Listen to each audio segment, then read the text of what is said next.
Hello everyone. आज sign online class के अंदर क्वेश्चन कर रहे हैं अपन लोकसभा के अध्यक्ष के कार्य व शक्तियाँ। पिछले वीडियो में हम इसके बारे में वर्णन कर चुके हैं। याद रखिएगा, लोकसभा के अध्यक्ष के कार्य व शक्तियाँ। पहले शक्तियाँ, कार्य व शक्तियों में शक्तियाँ नंबर 1 करते हैं अपन। लोकसभा का अध्यक्ष लोकसभा की बैठकों की अध्यक्षता करता है और सदन में शांति व्यवस्था बनाए रखता है। सदन में शांति व्यवस्था बनाए रखता है, अनुशासन बनाए रखता है। नंबर दूसरा पॉइंट है, लोकसभा के समस्त कार्य व कार्यक्रम लोकसभा के अध्यक्ष द्वारा होता है। लोकसभा के अध्यक्ष के द्वारा ही समस्त कार्य व कार्यक्रम किए जाते हैं। और अगला पॉइंट कहेंगे अपन तो, सदन के नेता के परामर्श से विभिन्न विषयों के संबंध में वाद विवाद का समय निश्चित किया जाता है। वाद विवाद का समय निश्चित होता है, किया जाता है। अब संसद का अध्यक्ष या लोकसभा का अध्यक्ष ही यह निश्चित करता है कि कौन से विषय पर वाद विवाद होगा, और वाद विवाद का समय निश्चित करता है। वाद विवाद कौन से मैटर पे होगा उसके बारे में निश्चित करता है।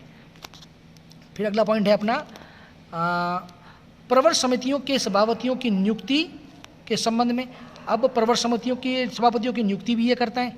संसद व राष्ट्रपति के बीच में सारा पत्र व्यवहार अध्यक्ष के द्वारा ही होता है।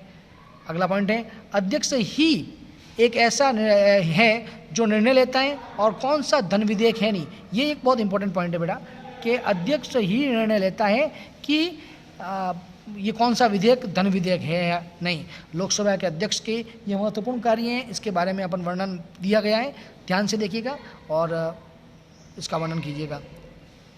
अगला प्रश्न अगर करेंगे अपन तो अगला प्रश्न होगा इसका, अगला प्रश्न है अपने संसद के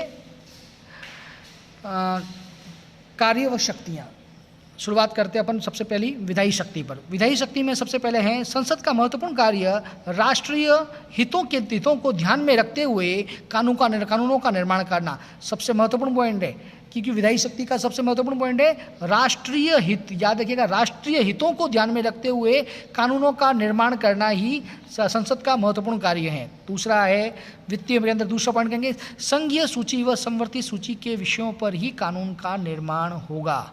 जो विषय संघ सूची और समवर्ती सूची में हैं आते हैं, उन्हीं पर कानून का निर्माण होगा, अन्यथा नहीं। उसके बाद तीसरा पॉइंट है इसके अंदर, लेकिन ये लोकसभा और राज्यसभा दोनों को मिलाकर, किंतु इन दोनों के द्वारा कानूनों का निर्माण किया जा सकता है। लेकिन अगर दोनों में पारस्परिक विरोध हो रहा है कानून बनाने में, तो सिर्फ संसद द्वारा निर्मित कानून ही मान्य होगा।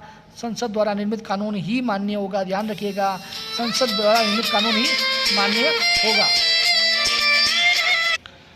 अगला पॉइंट है संविधान में संशोधन की शक्ति। संविधान में संशोधन की शक्ति में दूसरा सबसे महत्वपूर्ण पॉइंट है, याद रखिएगा ये दूसरा, संविधान में संशोधन के संबंध में महत्वपूर्ण शक्ति संसद को प्राप्त होती है। संविधान के अनुसार संविधान में संशोधन का प्रस्ताव संसद में प्रस्तावित किया जाता है, किसी भी राज्य के विधानमंडल में नहीं। याद रखिएगा, विधानमंडल में कोई भी प्रस्ताव पारित नहीं किया जा सकता, सिर्फ संसद में होगा। संसद के दोनों सदनों द्वारा संविधान के संशोधन का कार्य किया जाता है। दोनों सदन मिलकर संविधान संशोधन का कार्य करते हैं, जिसमें सामान्य बहुमत की आवश्यकता होती है।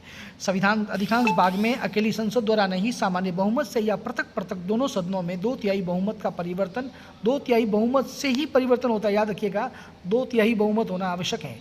संविधान की केवल कुछ व्यवस्थाएं ऐसी हैं जिसमें संशोधन के लिए भारत के संघ राज्यों का विधानमंडलों की स्वीकृति आवश्यक होती है।